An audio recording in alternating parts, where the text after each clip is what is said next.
ಜನಕ್ಕೆ ದೊಡ್ಡ ಸಮಸ್ಯೆ ಆಗಿರೋದು ಥೈರಾಯ್ಡು ಹೇಳ್ತಾರೆ. ಥೈರಾಯ್ಡ್ಗೆ ಅವ್ರು ಮಾತ್ರೆ ನುಂಗೆ ಕೇಳಿದರೆ ಇನ್ನು ನಿಲ್ಲಿಸು ಅಂತ ಯಾರೂ ಹೇಳಿಲ್ಲ ಇದುವರೆಗೂ. ನಾನು ಡಾಕ್ಟ್ರುಗಳು ನೋಡ್ತೀನಲ್ಲ, ಬಿ ಪಿ, ಶುಗರು, ಗ್ಯಾಸ್ಟ್ರಿಕ್ ಇವೆಲ್ಲ ಇದಾವಲ್ಲ, ನುಂಗ್ತಾಯಿರಿ ಅಂತ ಹೇಳ್ತಾರೆ. ನಿಲ್ಲಿಸೋದು ಯಾವಾಗ ಅಂತಂದರೆ ನೋಡೋಣ ಅಂತ ಹೇಳ್ತಾರೆ.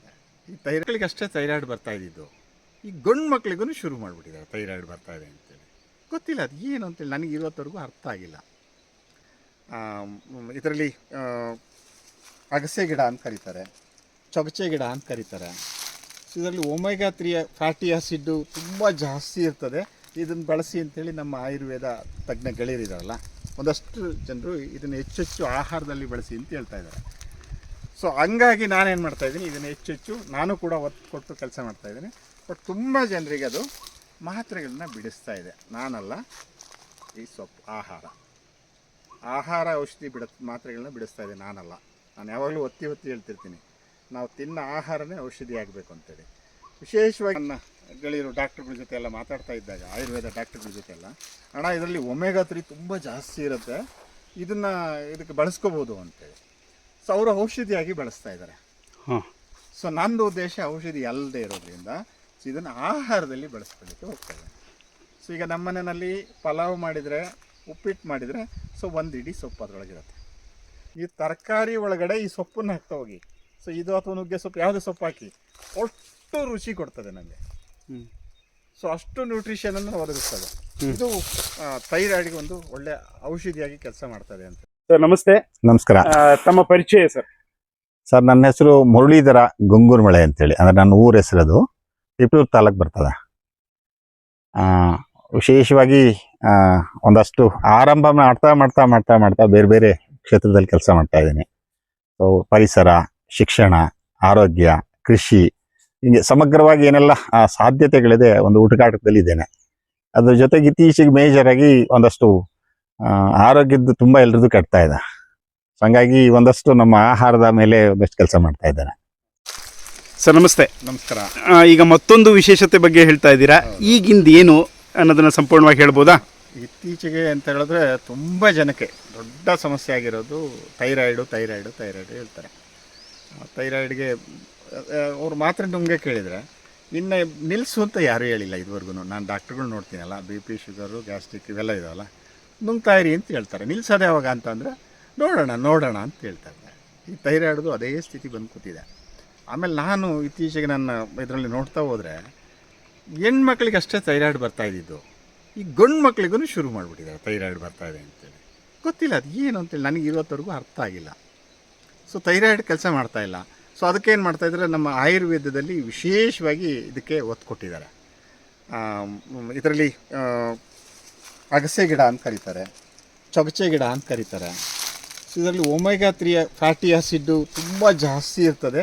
ಇದನ್ನು ಬಳಸಿ ಅಂಥೇಳಿ ನಮ್ಮ ಆಯುರ್ವೇದ ತಜ್ಞ ಗೆಳೆಯರಿದಾರಲ್ಲ, ಒಂದಷ್ಟು ಜನರು ಇದನ್ನು ಹೆಚ್ಚು ಆಹಾರದಲ್ಲಿ ಬಳಸಿ ಅಂತ ಹೇಳ್ತಾ ಇದ್ದಾರೆ. ಸೊ ಹಂಗಾಗಿ ನಾನೇನು ಮಾಡ್ತಾಯಿದ್ದೀನಿ, ಇದನ್ನು ಹೆಚ್ಚು ನಾನು ಕೂಡ ಒತ್ತು ಕೊಟ್ಟು ಕೆಲಸ ಮಾಡ್ತಾಯಿದ್ದೀನಿ.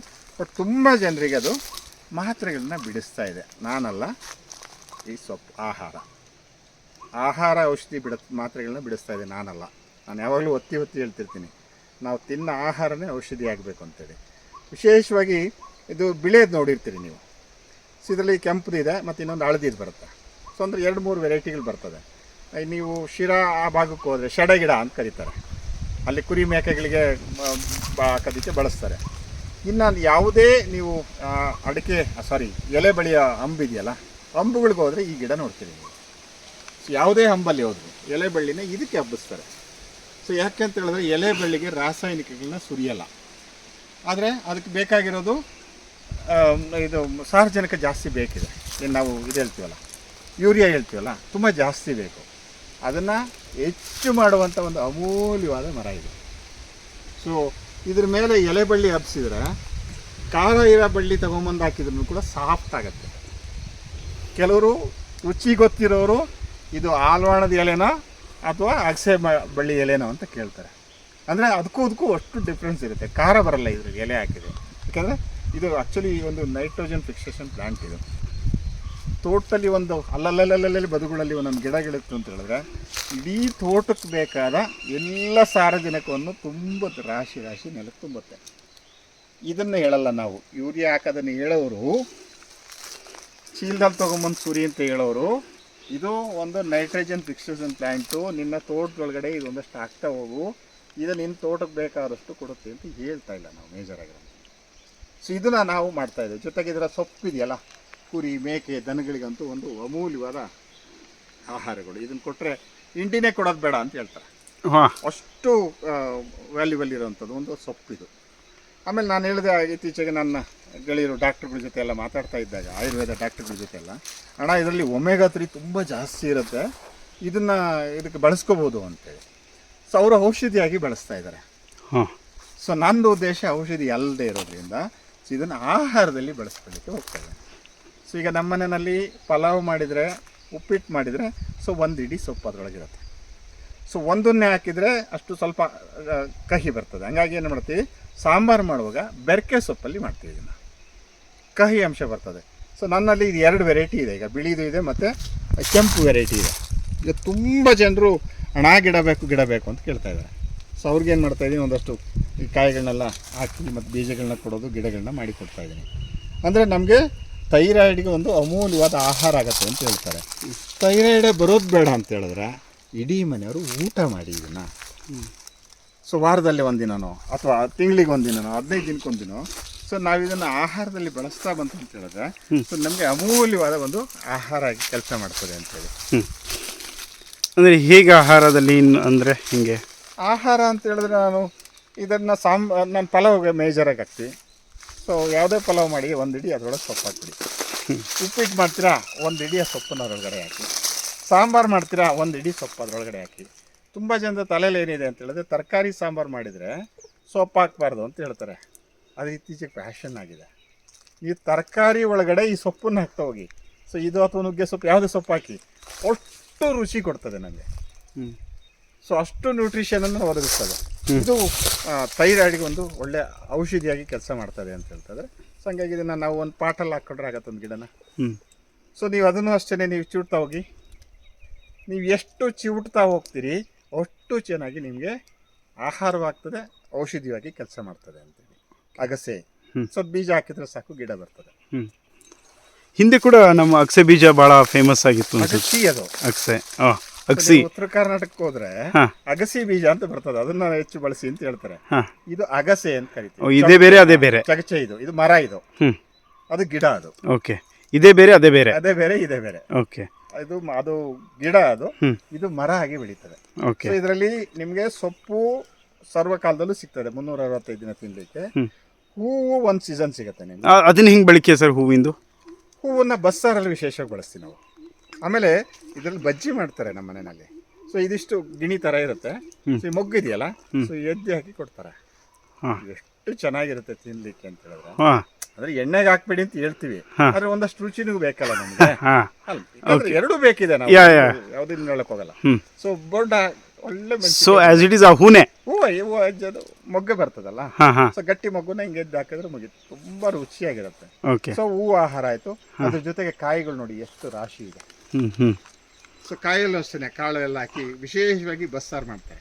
ಇದನ್ನ ಹಾಕಿ ಕಾಯಿಗಳನ್ನ ಅಂದ್ರೆ ಅದನ್ನು ಎಳೆಕಾಯಿಗಳನ್ನ ಆಹಾರ ಅಂದ್ರೆ ಸೊಪ್ಪು, ಹೂವು ಮತ್ತೆ ಕಾಯಿ ಎಲ್ಲವೂ ಆಹಾರಗಳೇ. ಒಂದು ಗಿಡ ನಿಮ್ಮ ಮನೆಯಲ್ಲಿ ಇತ್ತು ಅಂದ್ರೆ ಸೊ ನಿಮ್ಗೆ ಯಾವ ಸೀಸನ್ಗೆ ಏನೇನು ಬೇಕೋ ನೇಚರ್ ಕೊಟ್ಟಿದೆ ನಮಗೆ. ಬಳಸೋ ಮನಸ್ಥಿತಿ ನಮಗೆ ಬರಬೇಕು ಅಂತ ಹೇಳ್ತೀನಿ ನಾನು. ಓಕೆ. ಹಾಗೆ ಸರ್, ಥೈರಾಯ್ಡ್ ಆಗಲೇ ನೀವು ಹೇಳ್ತಾ ಇದ್ರಿ, ಈಗ ಗಂಡು ಮಕ್ಕಳಿಗೂ ಕೂಡ ಬರ್ತಾ ಇದೆ ಹಂಗೆ ಹಿಂಗೆ ಅಂತ, ಅವರು ಕೂಡ ಇದನ್ನು ಬಳಸ್ಬೋದಾ ಹೆಂಗೆ? ಸೊ ನಮ್ಮ ತಲೆನಲ್ಲಿ ಏನಿದೆ, ಕಾಯಿಲೆ ಬಂದಾಗ ನಾವು ಯೋಚನೆ ಮಾಡ್ತೀವಿ. ಸೊ ಕಾಯಿಲೆ ಬರೋದಕ್ಕಿಂತ ಮುಂಚೆ prevention is better then cure ಅಂತ ಹೇಳ್ತೀವಲ್ವಾ. ಸೊ ಪ್ರಿವೆನ್ಷನ್ ಅಂದ್ರೆ ಏನಂತ ಹೇಳಿದ್ರೆ ಊಟ ಮಾಡ್ತಾ ಹೋಗಿ.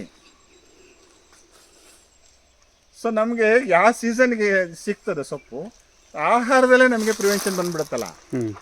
ಸೊ ಗಂಡು ಮಕ್ಕಳಿಗೆ ಬರ್ತಾ ಇರ್ತದೆ, ಅದು ಬೇರೆ ಇದರಲ್ಲಿ ನಾನು ಹೇಳ್ತಿರ್ತೀನಿ ನಾನು ಯಾಕೆ ಥೈರಾಯ್ಡನ್ನ ಹೈಲೈಟ್ ಮಾಡ್ತಾ ಇದ್ದಾರೆ ಮತ್ತು ಅದನ್ನು ಅದು ಗುಳಿಗೆಗಳನ್ನ ಯಾಕೆ ಮಾರಾಟ ಮಾಡ್ತಾ ಇರೋದು, ಅದು ಬೇರೆ ಇದೆ.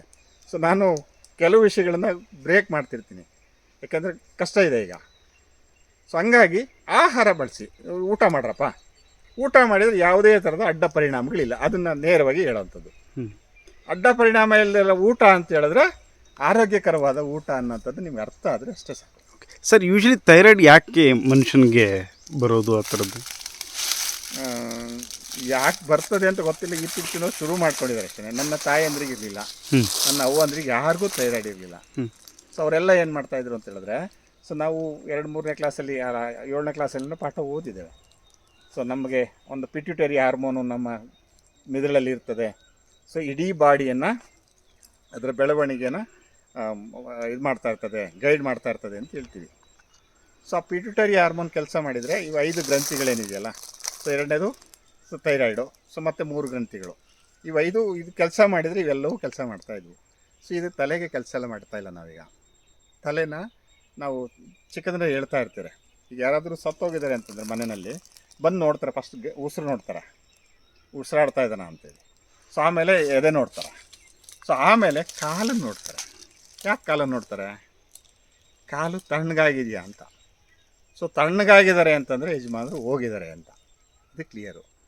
ಈಗ ಪ್ರತಿ ಮನೆಗಳಲ್ಲೂ ಕೂಡ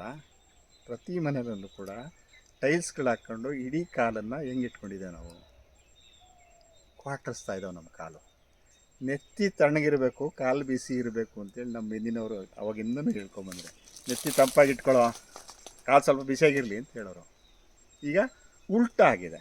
ಯಾಕೆಂದರೆ ನೆತ್ತಿಗೆ ಎಣ್ಣೆ ಬೀಳಲಿಲ್ಲ, ಜೊತೆಗೆ ಬಣ್ಣ ಹಾಕ್ಕೊಂಡು ಕುತ್ಕೊಂಡಿದ್ದಾರೆ. ಸೊ ಡ್ರೈ ಆಗ್ತಾಯಿದೆ. ಸೊ ಡ್ರೈ ಆದಾಗ ಏನಾಗ್ತದೆ, ಸೊ ಬೇರೆ ಬೇರೆ ಕಾರಣಗಳು ನಮಗೆ ಬರ್ತಾ ಇರೋಂಥದ್ದು, ಕಾಯಿಲೆ ಬರೋದಕ್ಕೆ ಕಾರಣ ಇರೋವಂಥದ್ದು. ಸೊ ಇವು ಬರಬಾರ್ದು ಅಂತ ಹೇಳಿದ್ರೆ, ಸೊ ನಾವು ತಲೆಗೆ ಎಣ್ಣೆಗಳನ್ನ ಹಾಕ್ಕೊಂಡು ಅದನ್ನು ತಂಪಾಗಿ ಇಟ್ಕೊಂಡಿದ್ರೆ ಈ ಕಾಯಿಲೆಗಳು ಬರಲ್ಲ ಅಂತೇಳಿ. ಸೊ ಆ ಸಂದರ್ಭದಲ್ಲಿ ಸೊ ಇದು ನನಗೆ ಯಾಕೆ ಇದನ್ನು ಆಹಾರದಲ್ಲಿ ನನಗೆ ಮುಂಚೆ ಗೊತ್ತಿರಲಿಲ್ಲ. ಅದು ನಮ್ಮ ಡಾಕ್ಟರ್ಗಳು ಹೇಳಿದ ಮೇಲೆ, ನಮ್ಮ ಗೆಳೆಯರು ತುಂಬ ಜನ BMSನವ್ರು ಇದ್ದಾರೆ, ಹಣ ಇದರಲ್ಲಿ ಒಮೆಗಾ 3 ತುಂಬ ಜಾಸ್ತಿ ಇರುತ್ತೆ ಕಣೋ ಅಂತ. ಮತ್ತು ನೀವು ಹೇಳ್ರೆ ಅಂತ ಹೇಳಿದ್ರೆ ಅವ್ರು ಹೇಳಲ್ಲ. ಯಾಕೆ ಅಂತ ಹೇಳಿದ್ರೆ ಸೊ ಅವ್ರಿಗೆ ಬಾಟ್ಲಲ್ಲಿ ಇರ್ತದಲ್ಲ. ಸೊ ನಾನು ಹೇಳಲಿಕ್ಕೆ ಅದಕ್ಕೆ ಅಧಿಕಾರ ಕೊಟ್ಟಿದ್ದಾರೆ. ಅದನ್ನ ಇಲ್ಲಪ್ಪ ಇದರಲ್ಲಿ ತುಂಬ ಚೆನ್ನಾಗಿರುತ್ತೆ, ಬಳಸಿ ಅಂತ ಹೇಳಿದ್ದಾರೆ. ಅಂದರೆ ಒಮೆಗಾ 3 ಏನದು? ಫ್ಯಾಟಿ ಆಸಿಡ್ ಅಂತೇಳಿ. ಓಕೆ. ಸೊ ಇದನ್ನ ಆಕ್ಟಿವೇಟ್ ಮಾಡುತ್ತೆ. ಸೊ ನಮ್ಮ ಥೈರಾಯ್ಡ್ ಗ್ರಂಥಿ ಇದೆಯಲ್ಲ, ಗ್ರಂಥಿನ ಆಕ್ಟಿವೇಟ್ ಮಾಡುವಂಥ ಒಂದು ರಾಸಾಯನಿಕ ಇದರಲ್ಲಿ ಇದೆ. ಇದು ಬಳಸಿದರೆ ಚೆನ್ನಾಗಿರ್ತದೆ ಅಂತ ಹೇಳಿದ್ದಾರೆ. ಓಕೆ. ಸೊ ಹಂಗಾಗಿ ನಾವು ಮನೆಯವರೆಲ್ಲರೂ ಉಪಯೋಗಿಸ್ತಾ ಹೋದ್ರೆ ಮನೆಯವರಿಗೆ ಥೈರಾಯ್ಡಿನ ಸಮಸ್ಯೆನೇ ಇಲ್ಲಲ್ಲ.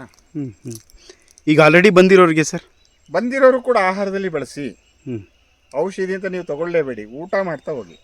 ತುಂಬ ಜನರಿಗೆ ಏನಾಗ್ತಾ ಇದೆ ಅಂತಂದರೆ, ಇದು ಊಟ ಮಾಡ್ತಾ ಮಾಡ್ತಾ ಮಾಡ್ತಾ ಮಾಡ್ತಾ ಸೊ ಏನು ಡೈಲಿ 1 ತಗೊಳ್ತಿದ್ರು 2 ತಗೊಳ್ತಿದ್ರಲ್ಲ, ಸೊ 1ಕ್ಕೆ ಬಂದಿದ್ದಾರೆ, 1ರವರು ಅರ್ಧಕ್ಕೆ ಬಂದಿದ್ದಾರೆ, ಅರ್ಧದವರು ನಿಧಾನಕ್ಕೆ ಕಡಿಮೆ ಮಾಡ್ತಾ ಇದ್ದಾರೆ. ಅಂದರೆ ಗೊತ್ತಾಗತ್ತದೆ ಕೆಲಸ ಏನು ಮಾಡ್ತಾ ಇದೆ ಅಂತೇಳಿ. ಸೊ ಇದರಲ್ಲಿ ಅಷ್ಟು ರಾಸಾಯನಿಕ ಅಂಶಗಳಿದೆ, ಥೈರಾಯ್ಡನ್ನು ಸರಿ ಮಾಡುವಂಥ ರಾಸಾಯನಿಕ ಅಂಶಗಳಿದೆ. ಸೊ ಇದನ್ನು ಆಹಾರದಲ್ಲಿ ಬಳಸಿ ಅಂತ ನಾ ಹೇಳೋದು. ಓಕೆ ಸರ್, ಇದು ಈಗ ಎಲ್ಲಿ ಸಿಗುತ್ತೆ ಹೇಗೆ ಅನ್ನೋದು ಕೂಡ ನಮ್ಮ ಪ್ಯಾಟೆ ಮಂದಿ ಗೊತ್ತಿಲ್ಲ, ಕೆಲವರು ಹಳ್ಳಿಯವ್ರಿಗೂ ಗೊತ್ತಿಲ್ಲ ಅಂದ್ಕೊಳ್ಳಿ. ಇಲ್ಲ, ನಾವೆಲ್ಲ ಒಂದು ದ್ವಾದಶಿ ಇದೆಯಲ್ಲ, ದ್ವಾದಶಿ ದಿನ ಒಂದಿನ ಹುಡ್ಕೊಂಬರ್ತಾರೆ ಇದನ್ನು ತುಳಸಿ ಕಟ್ಟೆನಲ್ಲಿ, ಅದ್ರ ಜೊತೆಗೆ ಇಟ್ಟು ಪೂಜೆ ಮಾಡೋಕ್ಕೆ ತರ್ತಾರೆ. ಸೊ ನೀವು ಯಾವುದೇ ಹಳ್ಳಿಗಳಿಗೆ ಹೋದರೆ ವಿಳೆದೆಲೆ ಬೆಳೀತಾ ಇದ್ದಾನೆ ಅಂತಂದರೆ ಅವನ ತೋಟದಲ್ಲಿ ಅಗಸೆ ಮರ ಇರುತ್ತೆ. ಎಲೆ ಬೆಳೆಯುವಂಥ ಎಲ್ಲ ತೋಟಗಳಲ್ಲೂ ಅಗಸೆ ಗಿಡ ಇರುತ್ತೆ. ಓಕೆ. ಆಮೇಲೆ ನಿಮಗೆ ಈಗ ಇತ್ತೀಚೆಗೆ ಮಾರ್ಕೆಟಲ್ಲಿ ಶುರುವಾಗಿದೆ, ಮಾರಾಟ ಮಾಡ್ತಾ ಇದ್ದಾರೆ ಈಗ. ಯಾವಾಗ ನಮ್ಮ ಸೊಪ್ಪುಗಳು ಮೇಲೆ ಹೆಚ್ಚೆಚ್ಚು ಕೆಲಸ ಮಾಡ್ತಾ ಇದ್ದೀವಿ, ಈ ಎಲ್ಲ ಸಂತೆಗಳಲ್ಲೂ ತೊಗೊಂಬಂದು ಮಾಡ್ತಾ ಇದ್ದಾರೆ. 10 ರೂಪಾಯಿ 15 ರೂಪಾಯಿ ಕಟ್ಟನ್ನು. ಸೊ ನೀವು ಯಾವುದೇ ಸೊಪ್ಪನ್ನ ನೀವು ಆಹಾರದಲ್ಲಿ ಬಳಸ್ಕೊಳ್ಬೋದು. ಓಕೆ. ಇದನ್ನು ಶೇಖರಣೆ ಮಾಡಿ ಇಟ್ಕೊಳಕ್ಕಾಗಲ್ವಾ? ಅಂದರೆ ಇವತ್ತು ಇದು ಮಾಡಿ ನಾಳೆನೇ ಸಾರು ಮಾಡಬೇಕಾ, ಹೆಂಗೆ ಅದು? ಸರ್ ನಾನು ನಿಮಗೆ ಒತ್ತಿ ಹೇಳ್ತಾ ಇದ್ದೀನಿ, ಸೀಸನಬಲ್ ಫುಡ್ಡು, ರೀಜನಲ್ ಫುಡ್ಗಳು ಅಂತ. ಓಕೆ. ಫ್ರೆಶ್ ಆಗಿ ತಿಂದಷ್ಟು ನಾವು ಫ್ರೆಶ್ ಆಗಿರ್ತೀವಿ, ಪಟ್ಟಣಕ್ಕೆ ಹಾಕಿಷ್ಟಷ್ಟು ನಾವು ಪಟ್ಟಣದಲ್ಲೇ ಇರ್ತೀವಿ. ಹಾಗಲ್ಲ, ಈಗ ಸಂತೆಯಲ್ಲಿ ತೊಗೊಂಡ್ವಿ ಅಂದರೆ ತಗೋಬೋದು, 1 ದಿನ 2 ದಿನ ಇಟ್ಕೊಬೋದು, ಏನು ಸಮಸ್ಯೆ ಏನಿಲ್ಲ. ಸೊ ಕೆತ್ತಿ ದಿನನೇ ತಿನ್ನಬೇಕಾಗಿಲ್ಲ, 1 ದಿನ ಇಟ್ಟರು ಸ್ವಲ್ಪ ಒಂದು ಒದ್ದೆ ಬಟ್ಟೆ ಸುಟ್ಟಿದ್ರೆ ಸಾಕು. ಓಕೆ. ಸೊ ಫ್ರೆಶ್ ಆಗಿರ್ತದೆ, 2 ದಿನ 3 ದಿನ ಇರ್ತದೆ. ಸೊ ಆದಷ್ಟು ಫ್ರೆಶ್ ಆಗಿ ಆ ಸೀಸನಲ್ಲಿ ಏನು ಸಿಗುತ್ತೆ ಅದನ್ನು ಆಹಾರದಲ್ಲಿ ಬಳಸಿ ಅಂತ ಹೇಳ್ತೀವಿ. ಓಕೆ ಸರ್, ಆದಷ್ಟು ಈ ಥೈರಾಯ್ಡ್ ಜಾಸ್ತಿ ಕಾಣಿಸ್ಕೊಳ್ತಾ ಇರೋದು ಹೆಣ್ಮಕ್ಳಿಗೆ. ಹೌದು. ಸೊ ಅವ್ರಿಗೆ ಏನು ಹೇಳಲಿಕ್ಕೆ ಇಷ್ಟಪಡ್ತೀರಾ? ಇಲ್ಲ, ತುಂಬ ಜನ ಹೆಣ್ಮಕ್ಳುಗಳು ತುಂಬ ಖುಷಿಯಾಗಿದ್ದಾರೆ. ನನ್ನ ಫೋನ್ ನಂಬರ್ ಕೊಡ್ತಾ ಇರ್ತೀನಿ. ನಾನು ಎಲ್ಲೋದ್ರೂ ನಂದು ಇರೋದು ಒಂದೇ ಫೋನ್ ನಂಬರು, ಒಂದೇ ಹೆಂಡತಿ ಒಂದೇ ಮಗ ಇರೋದು. ಸೊ ಒಂದೇ ನಂಬರ್ ಫೋನ್ ಇರೋದು, ಅದನ್ನ ಎಲ್ರಿಗೂ ಕೊಡ್ತಾ ಇರ್ತೀನಿ. ಯಾಕೆಂದರೆ ನಾನು ಏನೋ ಹೇಳ್ಬಿಟ್ಟು ಇಲ್ಲಿ ರೀಲ್ಸ್ ಮಾಡೋಕ್ಕೆ ಬಂದಿಲ್ಲ. ಆರೋಗ್ಯದ ವಿಷಯ ಇದೆಯಲ್ಲ, ಅದು ರೀಲ್ಸ್ ಅಲ್ಲ. ತುಂಬ ಜನ ಅದನ್ನು ರೀಲ್ಸ್ ಮಾಡಿ ಬೇರೆ ಬೇರೆ ಥರ ಮಾಡ್ತಾ ಹೋಗ್ತಾಯಿದ್ದಾರೆ. ಸೊ ಆರೋಗ್ಯದ ವಿಷಯ ಮಾತಾಡುವಾಗ ತುಂಬ ಹುಷಾರಾಗಿರಬೇಕಿರುತ್ತೆ. ಯಾಕಂದರೆ ನಮ್ಮ ಆರೋಗ್ಯ ಥರನೇ ಅವರು ಆರೋಗ್ಯ ಚೆನ್ನಾಗಿರಬೇಕು ಅನ್ನೋದು ಆಸೆ ಇರೋದು. ಸೊ ಅದಕ್ಕೆ ಏನು ಮಾಡ್ತಾ ಇರ್ತೀನಿ, ಹೋದ ಕಡೆ ಎಲ್ಲ ನಾನು ನಂಬರ್ ಕೊಟ್ಬಿಡ್ತೀನಿ. ತುಂಬ ಜನ ತಾಯಂದರು ನನಗೆ ಫೋನ್ ಮಾಡಿ ಮಾತಾಡಿ ಸಂಜೆ ಟೈಮಲ್ಲಿ 6 ಗಂಟೆಯಿಂದ 7 ಗಂಟೆವರೆಗೂ ಫೋನ್ ಮಾಡಿ ಮಾತಾಡ್ತಾರೆ. ಸೊ ಅವ್ರಿಗೆ ಬೇಕಾದ ಮಾಹಿತಿನ ನಾನು ಕೊಡ್ತಾ ಇದ್ದೀನಿ. ಓಕೆ, ಅಂದರೆ ಒಬ್ಬೊಬ್ಬರದ್ದು ಒಂದೊಂದು ಥರ ಇದಿರುತ್ತೆ ಪ್ರಾಬ್ಲಮ್. ಸ್ವಲ್ಪ ವ್ಯತ್ಯಾಸ ಇರ್ತದೆ. ಸೊ ಹಾಗೆ ಹೀಗೆ ಜನರಲ್ ಆಗಿ ತೊಳೋದಾದರೆ ಈ ಇದು ಆಹಾರವಾಗಿ ಬಳಸ್ತೇವೆ. ಓಕೆ, ಆಹಾರವಾಗಿ ಬೆಳೆಸಿ ಅಂತ ಹೇಳ್ತೀನಿ. Okay, thank you so much sir, ಧನ್ಯವಾದಗಳು. Thank you.